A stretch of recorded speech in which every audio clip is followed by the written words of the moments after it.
Hi, I'm Julie Hawks. Welcome to the Laws of Peace, where you will learn how to understand and apply God's laws in simple ways so that you can take small steps to create big changes and miracles and become the person you were always meant to be. The answers are in the scriptures. Let me show you how to find them. Today's episode is called How to Have Patience When You Are Tired of Waiting. This month, we are discussing the law of divine economy. The law of divine economy has three main parts. The first is faith. We take action based on our belief in Jesus Christ. The second part is grace. God will give us grace to do the impossible. And the third part is patience. We need to wait upon the Lord for the blessings to come. I want to start by talking a little bit about the secular part of the law. And we learn about this from Raymond Hollywell in his book, Working the Law. He said, the law is that he who becomes better will attract the better and be given greater things to do. The law helps them who helps themselves. The home is the reflection of the ruling mind. Its appearance speaks to the keeper's mind. If you are looking for success, look at the home. If order is the first law, then it also must be your first application. Lack of money is no excuse for a disorderly home. It can be neat and clean even if you are using store boxes for furniture. It is useless to pray for a new home if you cannot take care of your present one. The principle involved is that when you become too large for your present place, you will begin to draw to yourself something larger. You cannot attract better until you first become larger. You must earn what you receive or you cannot keep it. And that again is from Raymond Hollywell. What an interesting idea to talk about having a clean home when we're talking about abundance and we're talking about the divine law of economy and we're talking about scriptures. So fascinating. So what if your house is clean or not? Who cares? Now remember, he said the first law is order. And so we need order in our lives, and our home teaches us, it shows, it's an example of how orderly our lives are going. Ooh, that's a hard one, right? But really, truly, it's a matter of capacity. If you cannot care for what you already own, you don't have the capacity to care for something more. Caring for what you have grows your capacity and your ability to care for and handle more. And we use the example of a house, but that includes our spiritual well-being, our health, our relationships, all of those things that we need to take care of what we have, that we need to grow our capacity. In fact, President Nelson has invited us to grow our spiritual capacity to receive revelation. And we're going to talk about one way you can do that today. This law is like planting carrots. There's some really important things to know if you're going to plant carrots. The first, if you want carrots, you don't plant corn.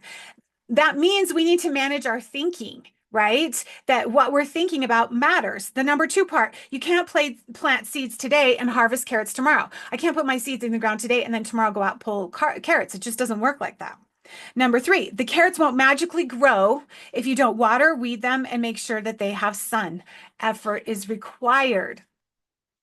Number four, they grow little by little over time. This is the principle of line upon line and precept upon precept. It's how we grow and change, and it's also how we receive abundance. Number five, ultimately, we can't make them grow. The fact that they grow at all is an act of God. That's the grace part. And number six, we plant one seed and receive many carrots. God is a God of abundance and will always give us more than we give him. That is the more principle. Now remember, it's like planting carrots, and we need to be patient for the harvest. That's the part we're talking about today. So let's drop into the scriptures and let's learn about waiting upon the Lord and patience and all of the other things that go with it. We're going to start in Doctrine and Covenants 98, verses 1 through 3. This is one of my very favorite sets of scriptures.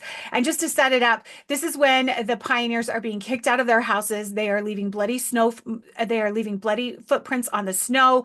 They are in this terrible, horrible, tremendous amount of trial in their lives.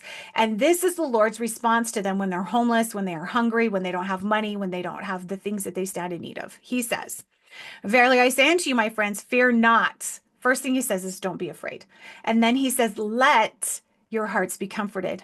I found that so fascinating because, well, can't they just be comforted? But so many times when we're focused on the fear, or we're focused on what's wrong, or we're focused on anger, it's really hard to let the Lord in so that he can bring us the peace. Next, yea, rejoice evermore, and in everything give thanks. I find it fascinating that the Lord is inviting these people to rejoice and give thanks when their lives are falling apart.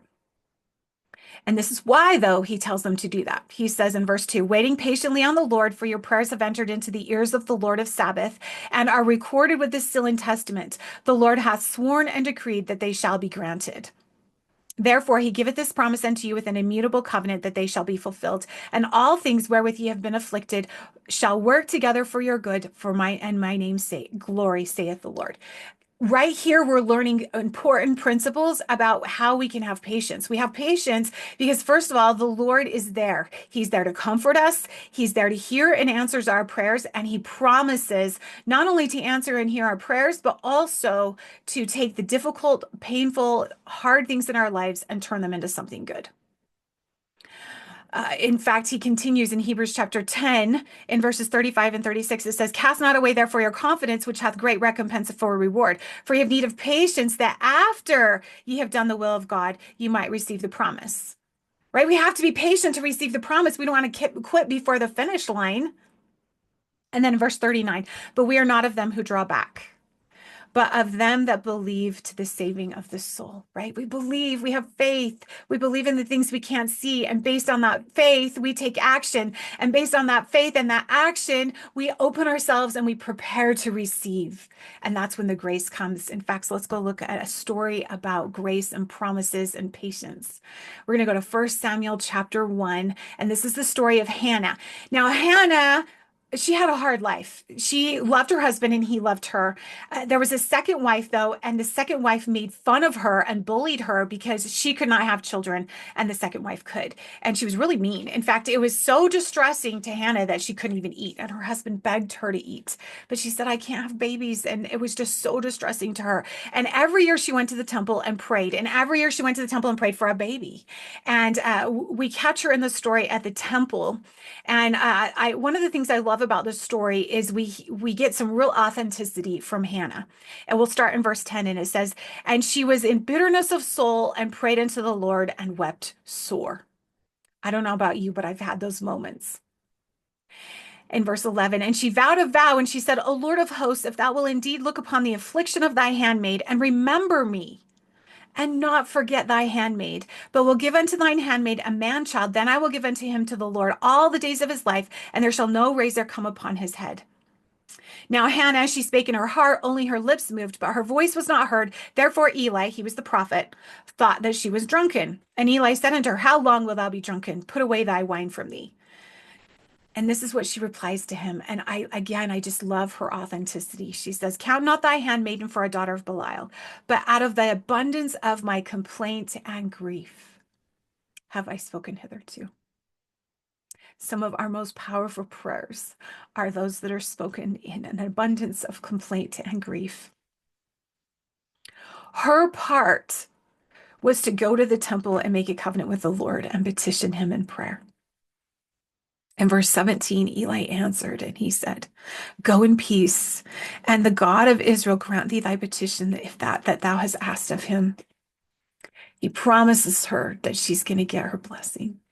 She goes home and she gets pregnant. But what I love is in verse 19, is it says, and the Lord remembered her. He didn't forget her. He didn't forget the promise, even though she had to wait a really long time for it. And in verse 20, it talks about how she had a son and his name was Samuel.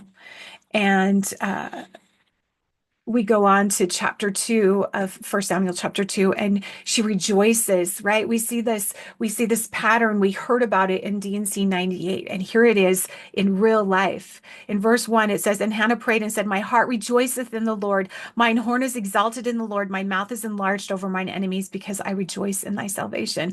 There is none as holy as the Lord, for there is none beside thee, neither is there any rock like our God. And then, of course, we see the more principle. She asked for one son, a man child. In verse 21, we see that the Lord visited Hannah so that she conceived and bare 3 sons and 2 daughters. And the child Samuel grew before the Lord. This is the law of divine economy in a beautiful sequence. She had faith. She took action based on that faith, and she made covenants and petitioned the Lord. The Lord promised her a son. And not only did he bless her with peace along the way, he also blessed her with an abundance of children. That's how the Lord works in our lives. Let's go look at another story. I can do this one without crying. This is Elder Holland in his BYU speech, Lessons from Liberty Jail. And he really gives us a beautiful picture of what it looked like in Liberty Jail. And so I am going to quote him. He says, in the dungeon, the floor to ceiling height was barely 6 feet. And inasmuch as some of the men, including the prophet Joseph, were over 6 feet tall, this meant that when standing, they were constantly in a stooped position. And when lying, it was mostly upon the rough, bare stones of the prison floor, covered here and there by a bit of loose, dirty straw or an occasional dirty straw mat. These men were in this prison for 4 months. The food given to the prisoners was coarse and sometimes contaminated, so filthy that one of them said they could not eat it until they were driven to it by hunger. On as many as 4 occasions, they had poison administered to them in their food, making them so violently ill that for days they alternated between vomiting and a kind of delirium, not really caring whether they lived or died. In the prophet Joseph's letters, he spoke of the jail being a hell surrounded by demons where we are compelled to hear nothing but blasphemous oaths and witness a scene of blasphemy and drunkenness and hypocrisy and debaucheries of every description. Elder Holland continues as he quotes Joseph Smith. We have not blankets sufficient to keep us warm, he said, and when we have a fire, we are obliged to have almost a constant smoke. Our souls have been bowed down, and my nerves tremble from long confinement. Pen or tongue or angels, Joseph wrote, could not adequately describe the malice of hell that he suffered there. And all of this occurred during what, by some accounts, was considered then the coldest winter on record in the state of Missouri. Elder Holland continues, just at the time when he felt most alone and distant from heaven's ear was the very time he received the wonderful ministration of the Spirit and wonderful, glorious answers that came from his Father in heaven. Into this dismal dungeon and this depressing time, the voice of God came saying, my son, peace be unto thy soul. Thine adversity and thine afflictions shall be but a small moment. And then if thou endure it well, God shall exalt thee on high. Thou shalt triumph over all thy foes. That's in Doctrine and Covenants 121. Elder Holland, even though seemingly unjust circumstances may be heaped upon us, and even though unkind and unmerited things may be done to us, perhaps by those we consider enemies, but also, in some cases, by those who we thought were friends, nevertheless, through it all, God is with us. And then D&C 8488. I will go before your face. I will be on your right hand and on your left hand. My spirit shall be in your hearts, and mine angels round about you to bear you up. That is an everlasting declaration of God's love and care for us, including and perhaps especially in times of trouble. End quote. We can have patience when we're tired of waiting because God is in the middle of it, because he sends us peace to sustain us, because he sends us help to sustain us, because he makes us our capacity grow in our trials and in our challenges as we allow him through our faith. And the peace will help us to hold on and to wait for the promises that are coming.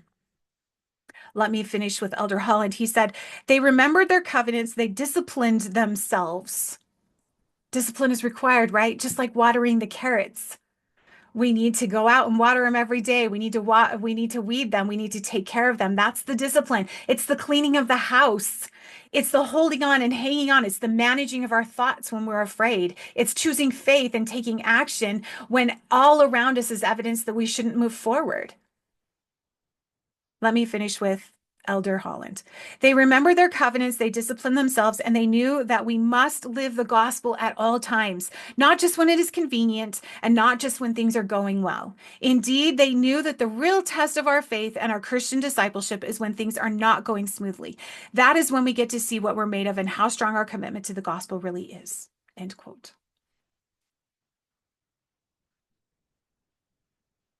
I'd like to conclude with a personal story.